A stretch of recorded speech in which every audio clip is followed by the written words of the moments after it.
Roche. Excellent vendredi matin sur Europe 1, il est 6h41. La bataille de la réforme des retraites bat son plein au Parlement et dans la rue. Les sénateurs ont voté l'article 7 sur le report de l'âge de départ à 64 ans ainsi que l'article 8 sur les carrières longues. Votre invité Alexandre, c'est Bruno Angle, directeur général d'AG2R La Mondiale, mutuelle santé, prévoyance et retraite. Bonjour Bruno Angle. Bonjour Alexandre Lemaire. Le Sénat vient effectivement d'adopter l'article 7, départ à 64 ans. La réforme est très impopulaire. Vous la jugez incontournable ? Écoutez, je pense qu'il y a une réalité qui s'impose à chacun d'entre nous, c'est qu'on est à l'aube d'un choc démographique majeur. Il y a 75 ans, il y a eu ce qu'on appelle le baby-boom. Et puis, de façon un peu mécanique, 75 ans plus tard, il y a un papy-boom. Savez-vous que, c'est l'INSEE qui le dit, on multiplie par 4 ou 5 le nombre de personnes qui, chaque année, franchissent la barre des 75 ans. Avant, on était sur un rythme de 50 000 personnes par an. On est sur un rythme aujourd'hui de 200 à 250 000 personnes. Ce qui veut dire que d'ici à 2028, on a entre 1 million et 1 250 000 personnes qui vont franchir ce mur des 75 ans. C'est une bonne nouvelle parce que ça veut dire qu'on va vivre plus vieux. Ça veut dire qu'on va connaître de façon beaucoup plus fréquente ses arrière-petits-enfants et inversement ses arrière-grands-parents. Mais c'est une nouvelle qui oblige la société à s'organiser pour y faire face. Vous parlez du défi des 4 générations, Bruno Angle. 4 générations contemporaines l'une de l'autre. Contemporaines et avec une singularité qu'on va voir apparaître, on le voit déjà un petit peu, mais ça va devenir un phénomène structurel, c'est qu'on aura 2 générations simultanément à la retraite. Et donc c'est quelque chose qu'on n'a jamais connu. Il faut s'organiser et je crois que l'heure est venue. On parle beaucoup effectivement du débat de retraite, mais il y a un sujet dont on ne parle pas du tout, c'est comment est-ce qu'on va s'organiser collectivement pour gérer ce bien vieillir, pour gérer ces 2 générations simultanément à la retraite. Qu'est-ce que ça veut dire bien vieillir ? Parce que pour un grand nombre de Français et de Françaises qui exercent des métiers pénibles, ça passe peut-être d'abord par mettre fin à un travail particulièrement épuisant et donc par un départ en retraite, peut-être avant 64 ans. Alors, le sujet de retraite, comme vous l'avez indiqué dans toute la matinale, il est au Parlement et c'est au Parlement de trancher.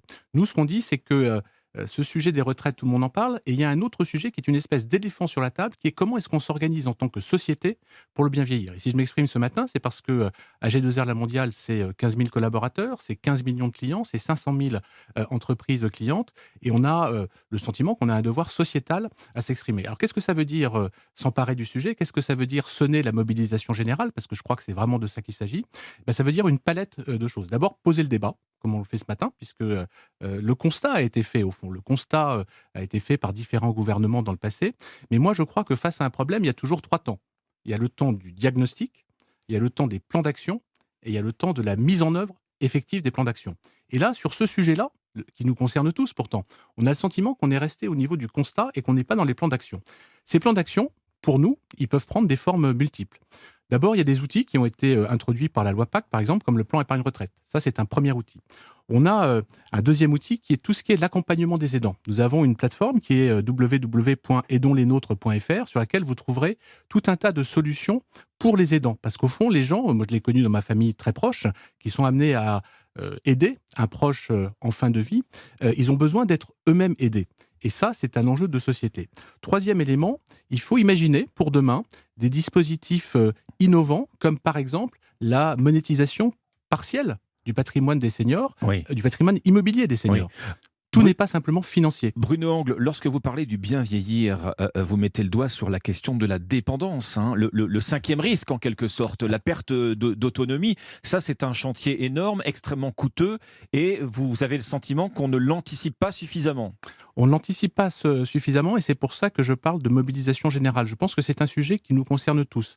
La réponse, je crois qu'il ne faut pas l'attendre exclusivement de l'État. Bien sûr, l'État doit y prendre toute sa part, les collectivités locales également, mais je pense que c'est aussi l'affaire de toutes les entreprises et de tous les citoyens. Et en fait, pour le dire assez simplement, je crois que cet enjeu du bien vieillir, c'est probablement, avec le climat et l'environnement, le défi le plus important auquel nous sommes confrontés pour les années qui viennent. Donc la solidarité nationale seule n'y suffira pas. La solidarité nationale seule n'y suffira pas. Les bonnes volontés et je dirais la solidarité intrafamiliale non plus, parce qu'au bout d'un moment, pour l'avoir vécu de près, quelqu'un qui aide son conjoint, par exemple, finit par être totalement épuisé. Et donc, il y a besoin d'organiser des temps de répit, par exemple, pour les aidants. Et dans la plateforme aidonslesnôtres.fr, nous avons mis en place un certain nombre de mécanismes qui permettent aux aidants de souffler. Vous parlez de mobilisation générale, on pense aux jeunes. Hein. Quand on est jeune salarié, on démarre sa carrière, la retraite, ça peut paraître encore loin, même si on voit des lycéens, des étudiants manifester actuellement. En tout cas, quand on touche ses premiers salaires, on pense à tout sauf à mettre de côté pour la retraite, pour la dépendance. C'est précisément là que vous appelez justement à sensibiliser dès le plus jeune âge dans le monde du travail. Alors je crois c'est comme pour le climat, on est devant un défi d'une telle ampleur qu'il n'y a pas une solution miracle qui par un coup de baguette magique réglerait tout. On a besoin d'une palette de solutions. Donc on a besoin effectivement de sensibiliser le jeune pour qu'il s'empare de l'outil que pour le coup le gouvernement a mis en place avec le plan épargne retraite, c'était la loi Pacte. Et donc ça permet effectivement aux jeunes, dès leur plus jeune âge, de préparer leur retraite et de préparer leur capacité à financer leur dépendance éventuelle. Donc mettre de l'argent de côté le plus tôt possible en réalité. Ça, c'est du bon sens, Oui. mais effectivement ça marche. Après, effectivement, on ne va pas simplement attendre pendant 40 ans que les jeunes d'aujourd'hui soient en capacité. Il faut aussi trouver des solutions pour les gens qui sont aujourd'hui à la retraite, les fameuses 2 générations qui vont cohabiter à la retraite. Et là, nous sommes en train de développer, je pense qu'on sera en mesure d'avoir des solutions très précises d'ici la fin de l'année, des outils de monétisation partielle du patrimoine immobilier pour aider à dégager des ressources nouvelles qui au fond sont là un peu à portée de main, mais qui ne sont pas aujourd'hui capturables. Le défi des 4 générations, le vieillissement de la population, c'est ce que vous nous dites ce matin, dépasse largement le cadre de la simple réforme des retraites. Merci Bruno Angle. Je rappelle que vous êtes directeur général d'AG2R, la mondiale. Merci à vous.